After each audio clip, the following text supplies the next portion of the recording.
Hello students, let us continue the session on mensuration. In this session we shall take up the questions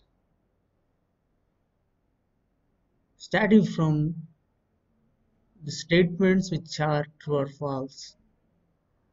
Question number 53. The area of any two faces of a cube are equal.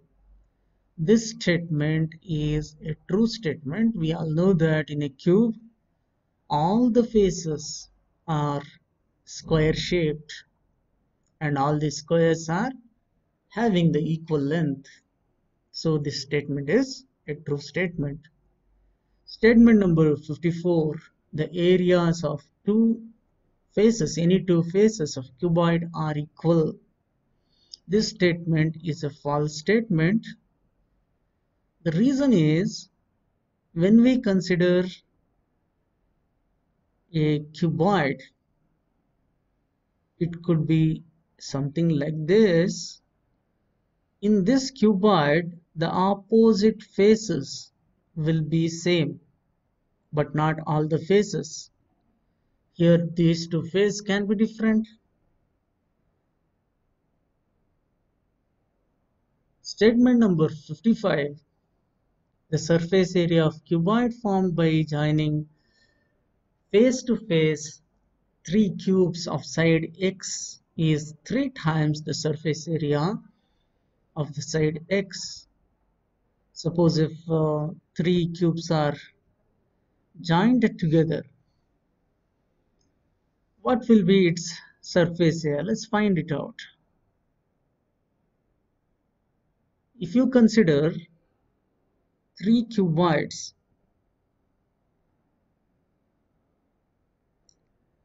say this is cuboid 1, this is cuboid 2, this is cuboid 3. If these are joined together face to face, cubes, these are the cubes which are joined together face to face. If x is the side of the cube, the height of the cube will be x. The length of the cube will become equal to 3x because three cubes are joined together, and the breadth of the cube is x. So this will be the dimension 3x, x and x. If you use the total surface formula, TSA is 2 times of length into breadth plus breadth into height plus length into height. This is a formula to find out the total surface area. So this becomes 2 times. Instead of length we have to take 3x into breadth is x plus breadth into height is x into x plus length 3x multiplied to x.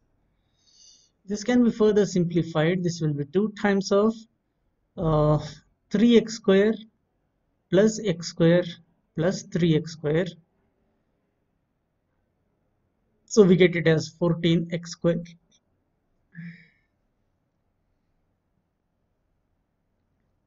But the surface area of one cube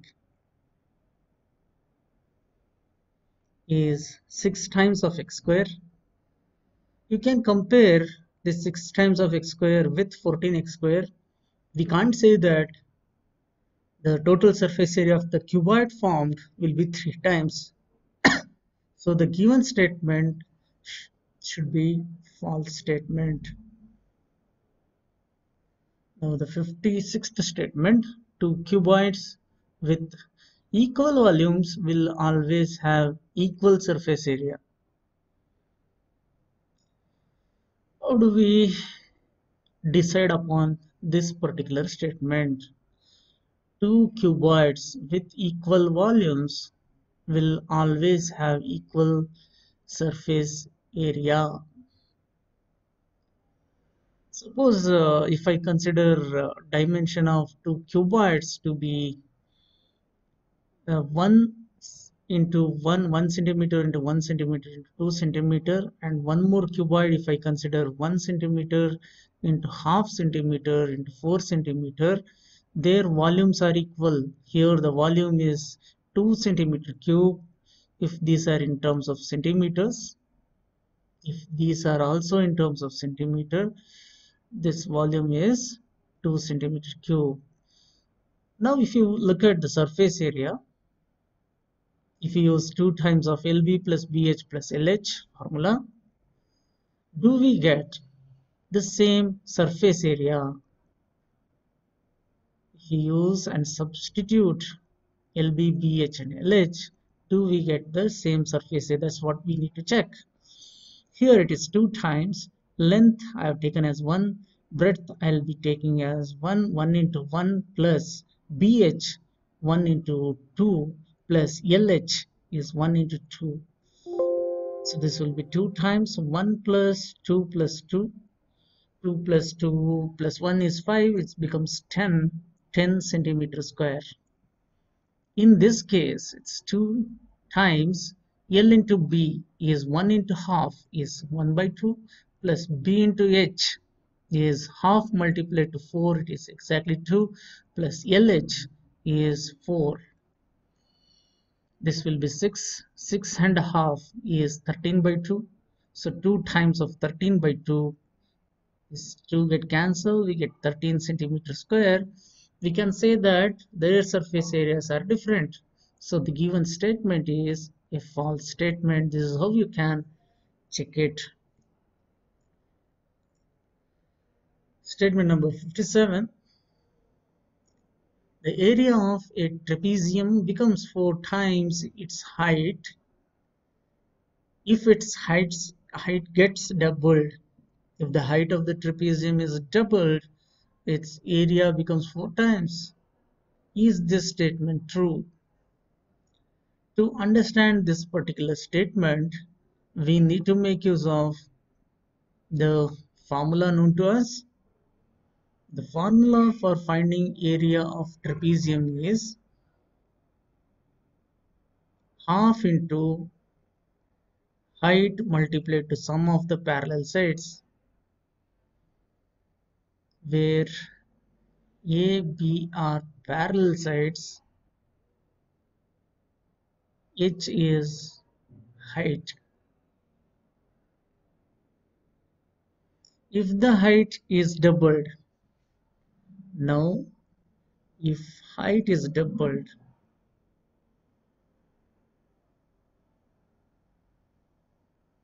then area will be equal to half into 2h multiplied to a plus b.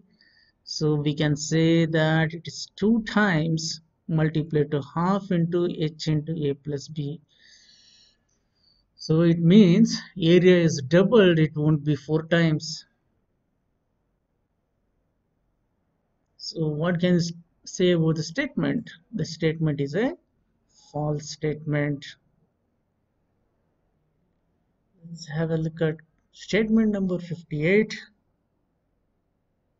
A cube of side 3 centimeter painted on all its faces, when it is sliced into 1 cubic centimeter cubes, will have exactly 1 cube with none of its face painted.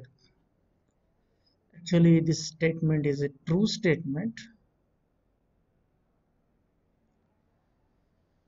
When a cube of side 3 centimeter is painted on all its faces and it's sliced into 1 centimeter cubes, then there will be 8 corner cubes. If you just draw a rough figure and find it out, you'll have 8 corner cubes, and those corner cubes will be having 3 sides painted. There will be 6 cubes which are at the center with only one of the face painted, and there will be only 1 cube in the middle which will be having no paint. When you make smaller cubes and place it one over the other, probably you will understand this. I want you to try this out and just think. Statement number 59. 2 cylinders with equal volume will always have equal surface area. In the earlier case, we have looked at the cuboid question. Similar way, let's consider example. For instance, if I consider radius to be say 3 centimeter and say height as 4 centimeter for one of the cylinder. For another cylinder, I'll take it as R1, which is 2 centimeter, and H1, which is say 9 centimeter. If I consider, I know volume is given by pi r square h, and the volume will be pi multiplied to radius square is 3 square multiplied to 4. We get it as 36 pi. In this case, the volume is pi multiplied to radius square is 2 square multiplied to the height 9. We get it as 36 pi. Here the volumes are equal. Now we have to think about the surface area. Let me take the surface area. I am not taking a total surface area. Let me consider the curved surface area. The surface area of this particular cylinder is given by 2 pi RH. It will be 2 pi times radius is 2, height is radius is say 3, height is 4. For this particular cylinder, it is 2 pi multiplied to the radius 2 and the height 9. The simplification is say 36 pi. For this 12 2 times 24 pi. If you observe, their surface areas are not equal, so this particular statement is a false statement. Statement number 20. The surface area of a cube formed by cutting a cuboid of dimension 2 into 1 into 1 in 2 equal parts is 2 square units. If you observe the dimension here, it's very clear that this length is 2, breadth is 1, height is 1. When we make a slide like that, if 2 meter or 2 centimeter is made into 1, it forms like this. Sorry, this is the figure. Let me erase this part.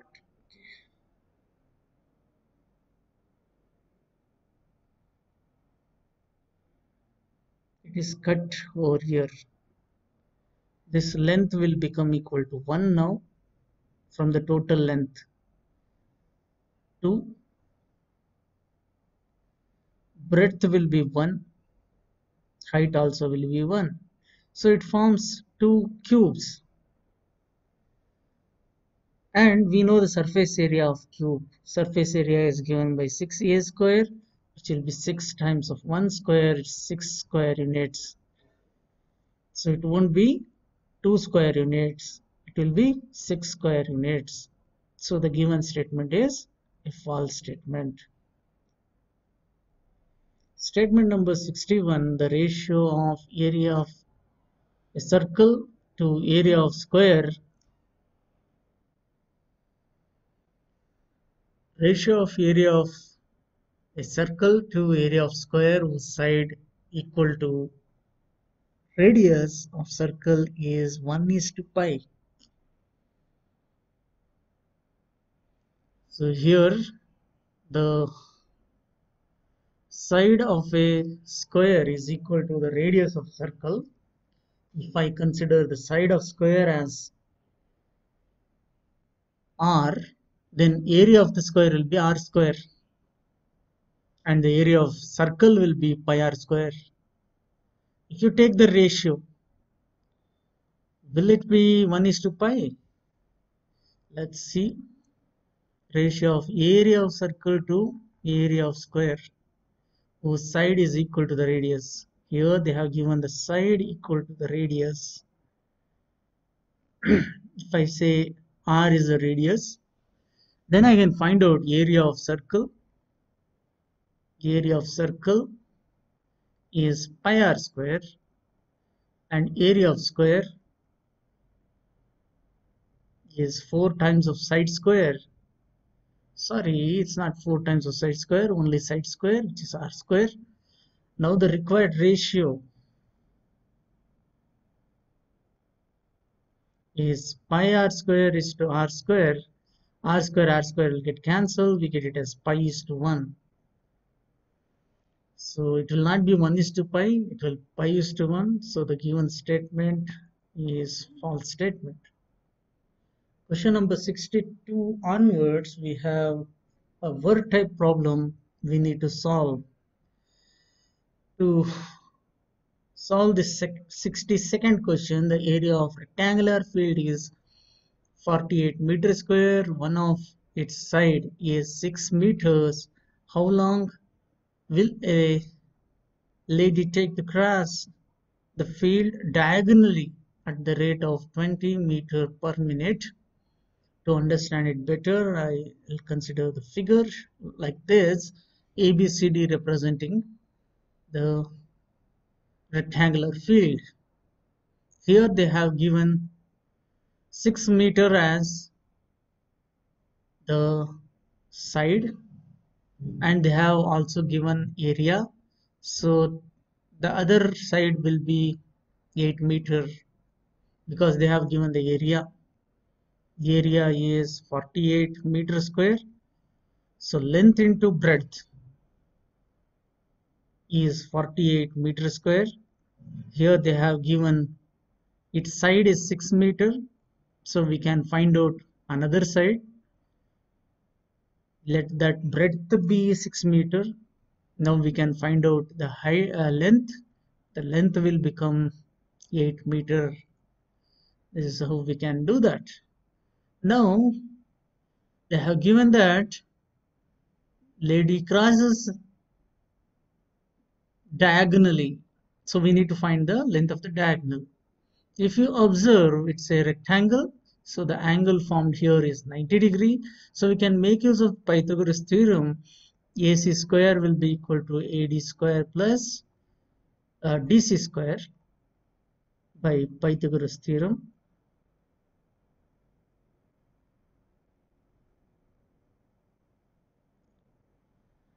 So AC square will be equal to the length of AD square is 8 square plus 6 square, which is 100. So we can find out the length of the diagonal. It is root 100, which is 10 meters. Therefore, the time taken by the lady to cross the field diagonally will be distance upon the speed. Here the distance is 10 meters and the speed is 20 meters per minute. If you calculate, it is half minute.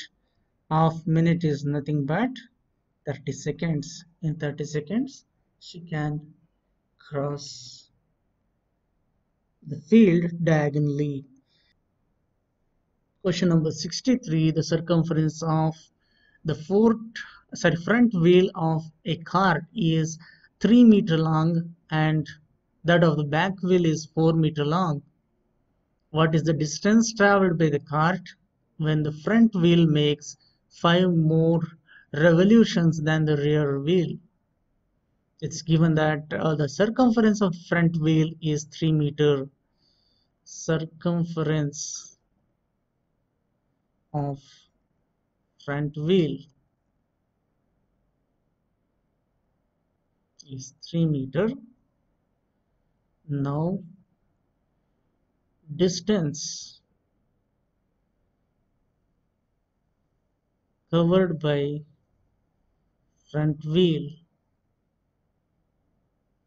in one revolution will be the circumference of front wheel. Therefore, the distance covered by front wheel in 5 revolutions will be 3 times of 15 because 3 meters. So we get it as 3 times of 5, which is 15 meter. Hence, distance covered by the cart is 15 meter. I have not considered the circumference of the back wheel. The very reason is we need to find out the distance covered. When the front wheel moves, the cart moves. So we have considered only the front wheel. With this question, I'll end today's session. We shall take up many more questions in the next session. Thank you.